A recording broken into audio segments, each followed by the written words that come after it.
Débarquée au XVIIIe siècle sur le continent, la franc-maçonnerie continue aujourd'hui de fasciner les élites africaines. D'Alpha Condé à Ali Bongo, en passant par Idriss Déby, nombreux sont les chefs d'État à avoir été initiés aux rites et aux enseignements ésotériques de cette organisation à visée universelle.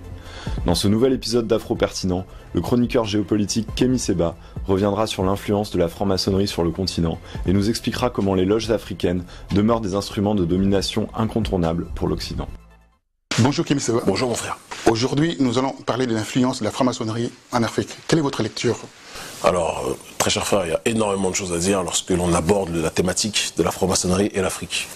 On ne peut pas comprendre la puissance de la maçonnerie si on ne comprend pas déjà son historique, son installation et son évolution. Il faut savoir que dans sa vision, la franc-maçonnerie met toujours un point d'honneur à être toujours dans une démarche d'analyse prospective, c'est-à-dire qu'ils sont toujours dans une dynamique de prévoir, plutôt pendant que l'être humain, lui ou l'Africain de manière générale, en tout cas, se contente toujours que de voir. Ce qui fait que bien souvent, ils ont été des avant-gardistes sur les changements de société qui arrivaient, d'accord. Ils sentaient, par exemple, certains systèmes qui étaient en train de s'effondrer, et ils ont toujours été des entités qui étaient dans une dynamique d'être des traits d'union entre le passage d'un ancien monde à un nouveau monde, que le nouveau monde soit bon ou mauvais. En 1781, donc à la fin du XVIIIe siècle, les francs-maçons décident d'installer une première loge du côté de Saint-Louis au Sénégal. Cette première loge est créée, elle se nommait donc Saint-Jacques des Trois Vertus, d'accord, et elle avait pour but déjà d'établir un rapport d'analyse prospective sur la manière dont les choses étaient vécues sur le continent africain, la manière dont le système esclavagiste était solide ou alors était sur le point de tomber, d'accord. En 1824, donc, il y a une autre loge qui va être créée, qui sera donc la loge de la Parfaite Union, toujours dans la même région. Et très rapidement, donc, les maçons réalisent que le système esclavagiste touche à sa fin. Non pas que ils étaient en opposition frontale, contrairement à ce qu'on voudrait nous faire croire, hein, aujourd'hui se présentent comme des abolitionnistes de la période de l'esclavage, mais ce n'était pas tant sur le terrain doctrinal qu'ils étaient contre la servitude, on le verra après puisqu'ils ont soutenu d'autres régimes qui asservissaient le peuple, mais ils considéraient que, de manière inéluctable, que ce soit sur un terrain économique, que ce soit sur un terrain social, la forme d'asservissement n'était pas quelque chose qui pouvait rester sous ce format-là, dans cette dynamique-là. Il fallait qu'il y ait un changement structurel qui puisse s'opérer. Et donc très rapidement, parce que c'est aussi ça le fort de la doctrine maçonnique, ils ont saupoudré ce changement qu'ils sentaient venir poindre à l'horizon, ils ont saupoudré ce changement d'une vision humaniste, en disant que c'était l'égalité des hommes qui devait prévaloir et que les Africains étaient les hommes aussi, qu'il n'était pas question qu'ils soient considérés comme des entités inférieures à d'autres. C'était le message de ces derniers-là. On a deux grandes figures de la maçonnerie qui justement se sont fait connaître à cette période-là, qui était donc Monsieur Victor Schœlcher, qui était connu dans les colonies en Amérique comme donc étant l'un on va dire des régents, on va l'appeler comme ça, de cette région. Et il y avait aussi l'abbé Grégoire, d'accord, qui faisait partie aussi de ces prétendus abolitionnistes de l'esclavage, qui étaient aussi plus que jamais des grandes figures de la maçonnerie. Alors, Victor Schœlcher a été celui qui, à qui on a attribué le rôle d'abolitionniste, celui qui a décidé qu'il fallait que les hommes africains et les femmes africaines puissent eux aussi accéder au rang d'être humain, alors qu'en réalité, qu'on soit très clair, il y avait déjà un certain nombre de rébellions qui existaient à l'intérieur des différentes zones occupées, on va les appeler comme ça militairement, politiquement de manière générale. Il y avait un certain nombre de rébellions qui faisaient sentir qu'il était mieux, beaucoup plus stratégique, qu'ils changent leur forme de prédation auprès des populations endogènes pour que l'empire esclavagiste ou le système esclavagiste puisse retomber sur ses pattes. C'était véritablement ça l'état d'esprit qui était le sien. Et pour montrer que la franc-maçonnerie n'était pas habitée donc par cette lumière d'humanité ou d'égalité des races, comme on le dit aujourd'hui de manière publique, lorsque le système esclavagiste est tombé, l'oligarchie du système prédateur occidental avait déjà prévu un autre système pour remplacer l'esclavagisme qui venait de tomber. Ce système-là, c'était la colonisation. Et dans cette colonisation, les maçons qui étaient toujours aux avant-gardes des changements de société ont été encore une fois des figures plus que jamais d'instauration de ce système-là. On a quelqu'un comme notamment Jules Ferry, qu'on connaît en France, puisque c'est quelqu'un qui était dans tous nos manuels historiques, dans tous nos manuels d'histoire, dans tous nos manuels scolaires.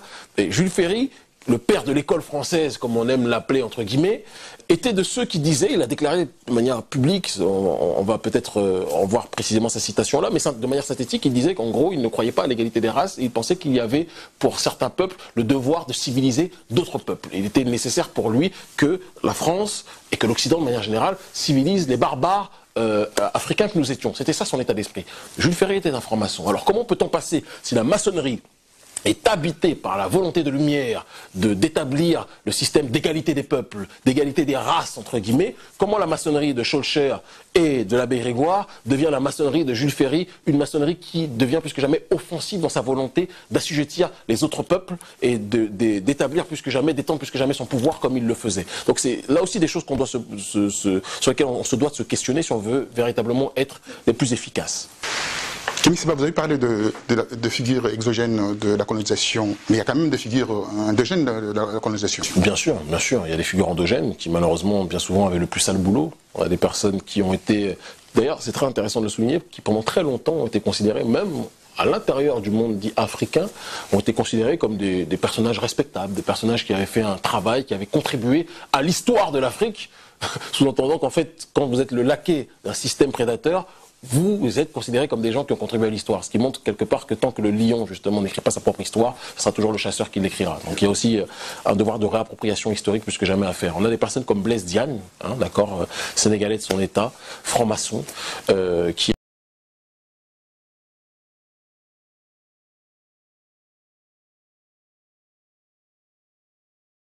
est en France, d'accord, et qui, plus que jamais, a été un assimilationniste dérégulé. Quelqu'un qui était un amoureux dérégulé de la France, il aimait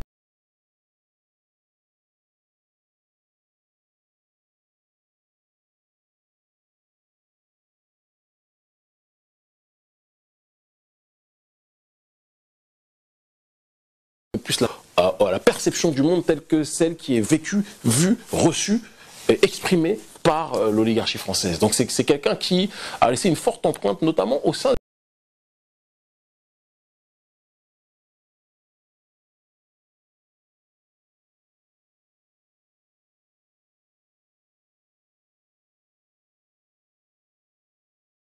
Félix Eboué est un Guyanais à la base, qui a été ensuite envoyé en Afrique centrale, au Tchad, mais qui avait une influence dans toute la région Congo-Brazzaville aussi, exactement. Et Félix Eboué, lorsqu'il a vu la France être attaquée ou colonisée par l'Allemagne, lui-même qui pourtant était un supplétif de la colonisation française en Afrique, là vous voyez un petit peu la chose, il a soulevé le peuple, non pas pour que ce peuple-là se décolonise vis-à-vis de la France, non, il a soulevé ce peuple pour que ce peuple-là travaille pour la décolonisation de la France vis-à-vis de l'Allemagne. Donc vous voyez ce que la maçonnerie a pu aussi, de manière idéologique, donner dans l'état d'esprit de personnes qui pourtant étaient éduquées. C'est-à-dire que des personnes comme Eboué étaient des gens éduqués, ce qui montre toujours que l'éducation et l'intelligence sont toujours deux notions très différentes. Blaise Diagne, Félix Eboué étaient des gens extrêmement éduqués, mais éduqués selon un paradigme qui n'était pas celui qui est en harmonie avec la réalité de son propre peuple. Donc quand on est éduqué par un paradigme exogène, on a toujours plus de chances de servir des intérêts étrangers que des intérêts intérieurs. Et on en revient aussi à un autre adage qui dit que lorsque la maçonnerie est venue en Afrique, aux élites africaines, elle n'a pas appris la doctrine qui est celle qui a inscrit quelque part la vision des droits de l'homme, puisqu'on sait aujourd'hui que les droits de l'homme, c'est une doctrine qui a été inspirée, influencée fortement par la bourgeoisie française et par la franc-maçonnerie. C'est quelque chose qu'on dit très peu, mais c'est quelque chose qui était pourtant extrêmement présent. Normalement, le triptyque des droits de l'homme, c'est de la liberté, l'égalité et la fraternité. Mais aux élites africaines, la franc-maçonnerie française n'a appris que la fraternité. Mais pas la fraternité d'homme à homme au sens d'égal à égal, mais la fraternité maçonnique. C'est-à-dire qu'il n'y a pas de liberté, puisqu'ils doivent décider d'un certain nombre de choses en fonction des ordres qu'ils reçoivent de leurs co-contractants et des personnes qui les cooptent. Il n'y a pas d'égalité, puisqu'il n'y a pas d'égalité entre le colon et le colonisé. Il y a toujours un qui domine l'autre. Mais il y avait une fraternité. Et la fraternité que la franc-maçonnerie a inculquée au sein des élites, c'était une fraternité maçonnique au sens que, en fonction d'un système de réseau, si celui qui te coopte te dit d'aller à gauche, tu vas aller à gauche, il te dit d'aller à droite, tu vas aller à droite. Et il y avait véritablement un jeu de marionnettiste et un jeu de marionnettes. Alors, ce que vous dites, donc, on peut comprendre qu'il y a une forte relation entre la France-Afrique et la franc-maçonnerie.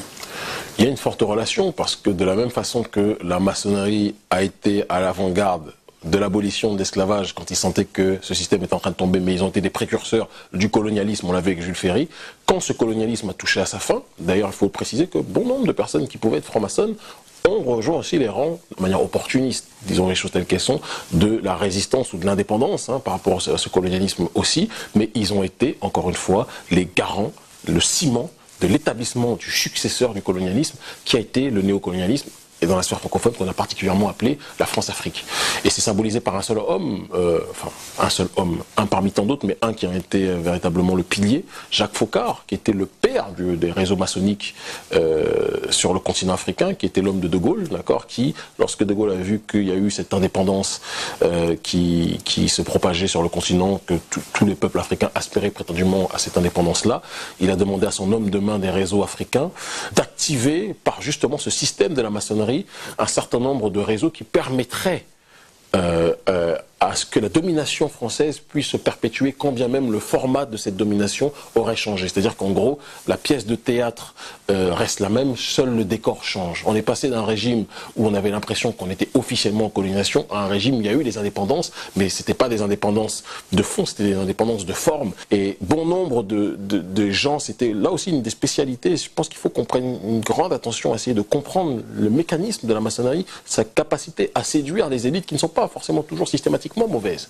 Beaucoup de maçons beaucoup d'Africains sont rentrés dans la maçonnerie, ou d'Afro-descendants sont rentrés dans la maçonnerie, étant séduits par l'humanisme présenté tel quel, parce que l'Africain a un réflexe extrêmement présent lorsqu'il s'agit d'être dans la dynamique de l'universel. Par essence, nous sommes souvent trop dans l'universel, beaucoup plus que les autres qui nous ont, entre guillemets, prétendument parlant, enseigné cet universalisme-là.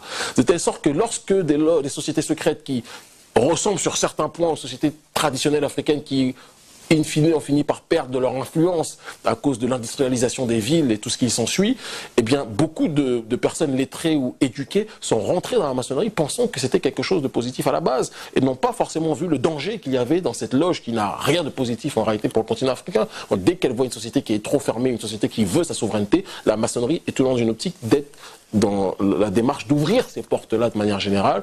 Quand des régimes deviennent trop orientés vers une vision de liberté, vers une vision d'autodétermination, vers une vision de libération du peuple, vers une vision de souverainisme accru, la maçonnerie active ces réseaux de telle sorte que la prise en charge par le peuple soit quelque part régulée, d'accord, et qu'on revienne dans une dimension qui rend la réflexion politique non pas fortement endogène, mais extrêmement universalisable. Et c'est toujours universalisable dans une perception des choses qui est en harmonie avec les intérêts de l'oligarchie française et par extension de l'oligarchie occidentale. Merci Kémy Séba. C'est moi qui vous remercie, cher frère.